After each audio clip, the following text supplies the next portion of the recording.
My sister and I are very close, but she was living in Britain at the time.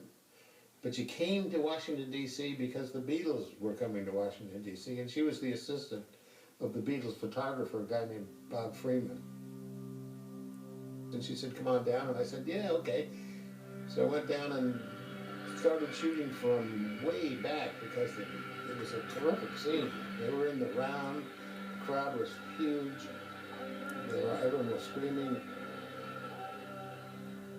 Ringo's drum kit was on a movable circle, and there were amps going both ways, and the Beatles did a couple of songs that way and a couple of songs that way. Ringo's drum kit got turned around. It should be remembered that I didn't have a press pass or any accreditation whatsoever.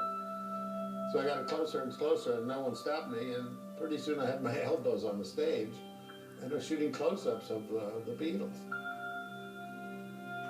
I don't know why everyone was screaming throughout, but they were. You know, I wasn't. I was trying to listen to what they were singing about, and because I was so close to the monitors, I could hear what they were singing about.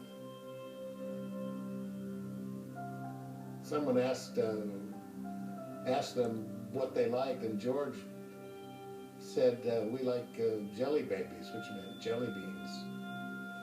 So at that concert, and probably for the rest of their career, the fans pelted the stage with jelly beans all over the place. I think about 5 years later, Harrison came out and said, look, we've got enough jelly beans. They were having so much fun. It changed the spirit of the country, having them here. The Beatles were the first glimmer of the fact that life continued.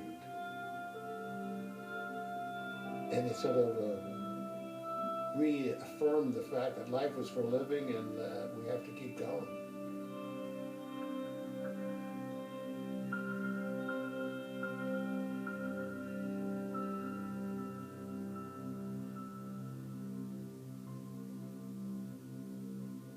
Why